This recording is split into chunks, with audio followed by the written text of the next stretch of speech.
To do, I think I'm doing 10 or 12 speaking engagements, hosting Go Far. I was asked to host the Go Far race, all kinds of like speaking engagements. Rotary Club, that ladies' night out event, which was a 500 person event. So being asked to speak is what I'm doing right now, and enjoying the time with my kids. When I pick them up from school now, they expect dinner. They're like, "What you got for dinner?" But I'm just enjoying being with my girls. It's their last year before middle school. And I have talked to someone at another station. I've turned in my tape, so we'll see how that goes. TV business is ruthless, though, I'm telling you. Ooh, I'm just not used to wearing that much makeup and fixing my hair like that all the time. Although it was nice today to get up and dress up and get out of the sweatsuit. So, but that's what I'm doing. I'm doing a lot of speaking engagements. Yes? What are your volunteer passions? Gosh, well, I think now since I have been put out in the public light, there are a couple of things that are near and dear. Number one, of course, are the rescue of animals and stuff. And that's just, I just have a heart for animals.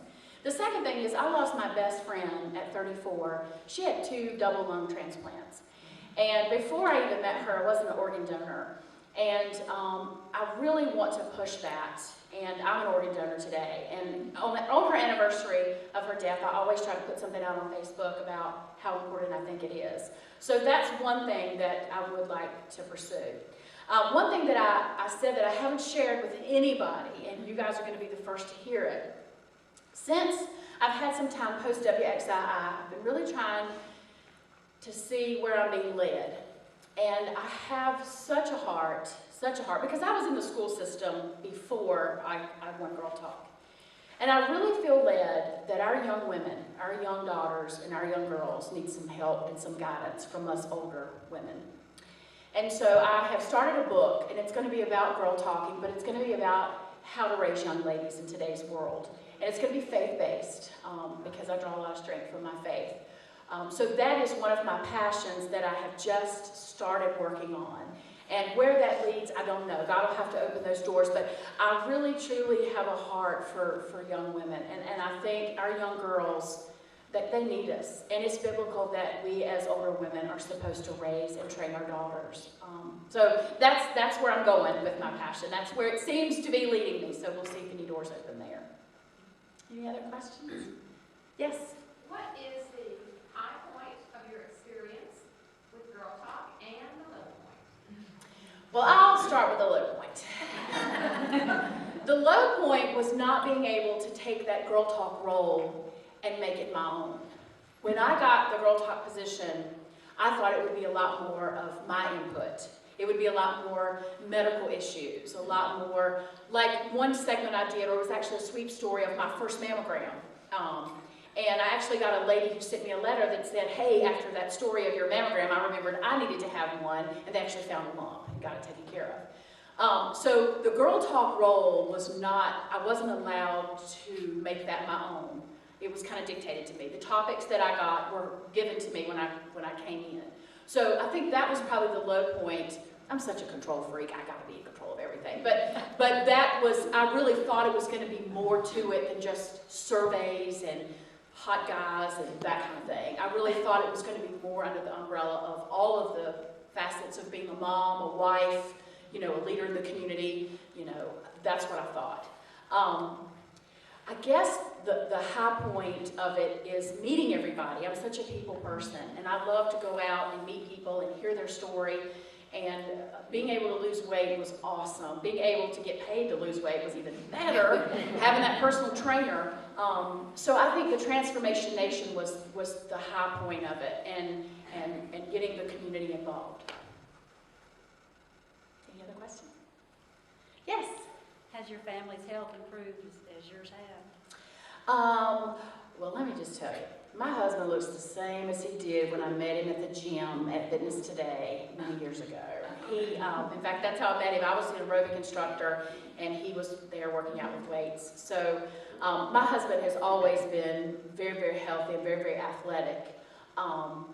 My mom is walking, which is great because she had lung cancer. She had part of her lobe removed. So it kind of got her walking. And my girls want to do a little children's triathlon. We haven't done that yet. But yes, much more so, especially in the eating department, eating more healthy and really watching what they eat. So yes, it has made a difference.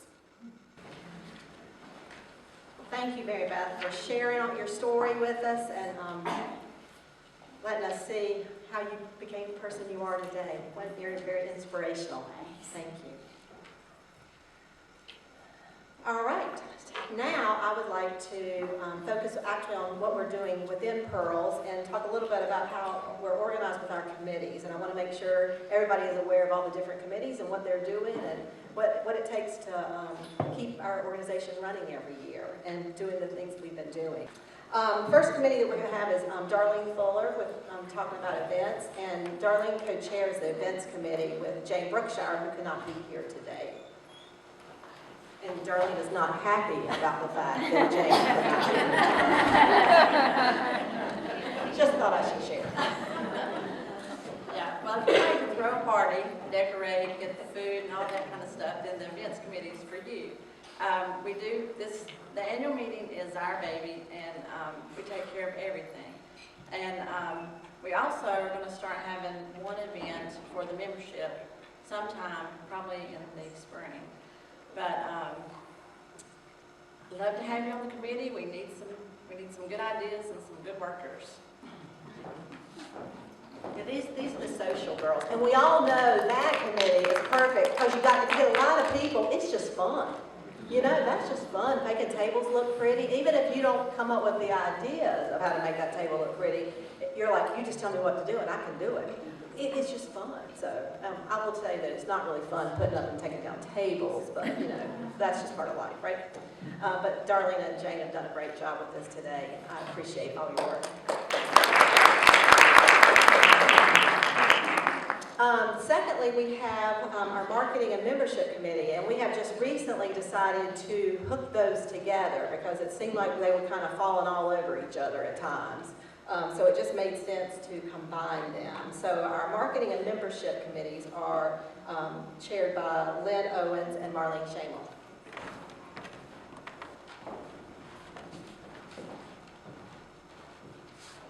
Basically, our joint committee puts a face or gives a face to the Pearls of Empowerment. So we are supposed to work throughout the year to solicit new members and encourage them to get involved. We are to correspond with the members through a quarterly newsletter and also to keep our community informed about what Pearls is doing through various forms of media, such as that camera there in front of us today. One of the basic things we are going to be doing is conducting an annual membership drive, and this is something that we haven't done in the past, 3 years? So this will be something new, and we will be starting this in January or February once we get our information gathered together. But today even we do have some, I know because everyone here is not a Pearl. We have some brochures and also the membership application attached. But the most important part that's in here shows the grant money that we've been able to give to women and children of Davie County for the past 2 years. It totals over $45,000. Today we're giving over $27,000. So the membership really does a lot for the women and children of Davie County. I'm Lynn Owens, and I love to tell a good story, and I love to have fun. And Marlene Carter and James Simpson knew that, and they said, come help us spread the word about Pearls of Empowerment. And I landed on the marketing committee, and oh, the good time we have had. We have planned socials that have taken us from businesses to homes, and the food and the wine, oh my. We also get out the word about our educational programs, domestic violence, hunger, illiteracy, that's here in our county and could be our next door neighbor. And then we tell the great stories about these grants that we give. So if you want to have fun, if you want to be creative, and you want to have a lot of fellowship, come and talk to us about the marketing committee.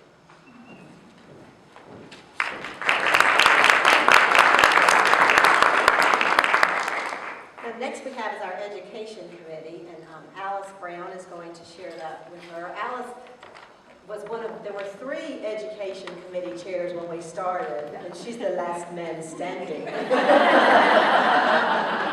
I'm not really sure what that means, but she's a wonderful woman, I can tell you that. At my table, I asked them to hold that pad until I had a chance to hold that notebook until I had a chance to make my spiel. I want you to hold your applause, but I would like to introduce the other committee members, and Gladys Scott is the she's the past chairperson. We have with us today Linda Dorset and Ruth Hall and Louise Clement. Oh, okay. And we have 2 that are absent, and they are Dr. Carolyn Beaver and Star Brasman. To accomplish our task on the Education Committee, and our purpose is to talk about, educate our members on the issues that face women and children. So to accomplish our task, we currently meet just twice a year, and we have 2 lunch and learn events every year. We find speakers that are informative and engaging, and to date, we have had 6 programs. We've had a program on pressures facing adolescents, hunger in Davie County, mental health issues, mentoring in the schools, early childhood education, and females and finances. We did a survey at the annual meeting last year, and we have taken into consideration the topics of interest. So in 2013, we have planned or have talked about 2 programs. One will be on cancer and healthy lifestyles, and the second will be on domestic violence. So I would like to invite you to join us. I think I can speak for the whole group to say that this group finds our experience very rewarding. And I think if you join us, you'll feel that you have made a difference. Thank you.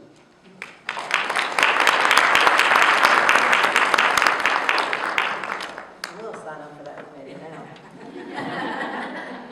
You know, I think the neatest thing about the Education Committee was when we did the nutrition and the childhood nutrition topic, and we had a forum, and we had so much interest in just that educational forum that thanks to the foundation, we had another meeting to bring all the people that are talking about food and children's needs about food in the county together, and did some brainstorming and had people talking with each other that, you know, just didn't even talk with each other before, didn't know there was a need to. Oh, you're doing that? Well, I'm doing this. Well, we should do this together, and how to get more engaged and involved together. And I think the Book Bags program has really grown in importance in this county and in participation. And I would bet that almost every person in this room has contributed or participated in that program to some degree in the last year.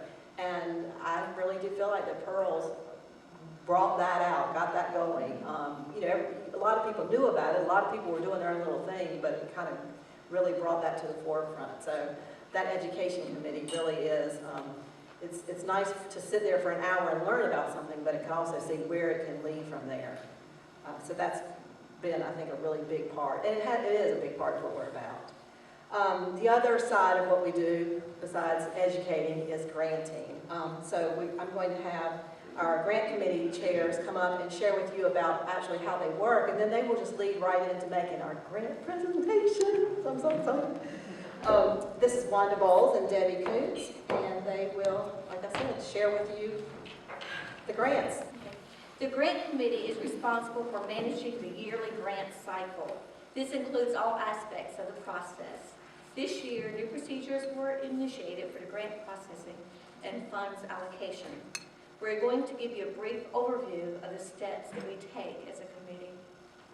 Okay, the applications were solicited through the foundation office. Then the reports from last year's grants were reviewed and made sure that everyone completed the projects that they were given money for. just in case they were, applying again for the same project, and also for the follow-through. Requests for this cycle were then reviewed, and we sat down and read every single word of every single request, and 4 teams were formed within the grant committee. We had 13 applicants this year, and we did site visits to all 13. And like she said, there's 4 teams that went out. Each team, after the site visit, we came up with a summary of what we heard from the applicant. The applicant looked at our summary that we were going to put into the ballot form and okayed it. And at that point, it went out. Okay.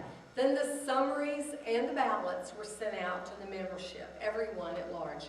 So everyone had a vote. We hosted a roundtable discussion at the library for everyone to come and ask more questions about the summaries. If they felt like the summary did not give enough information on the grants for them to make a decision, at that point, that's when they could come and ask those questions. And then the votes were cast. Okay. Votes are cast, and then they're tallied. And the results were presented to the leadership team, who made the final allocations based on the voting results. And we are here today to give you those results and award some grants. And that's what you're all waiting for, right? And I want to say first, one thing I want to preface the awards by saying that all 13 organizations that apply for grants are all wonderful organizations. There are a lot of worthy projects out there. And I think, that everyone deserved money, but there's just not enough money to go around. So that's your challenge. I'll plug the membership too. That's your challenge. We need more pearls because there's great need. And when you go to these organizations and interview folks, you see what the need is and you see how worthy the causes are. Okay, number 1. So our first recipient is the Dragonfly House.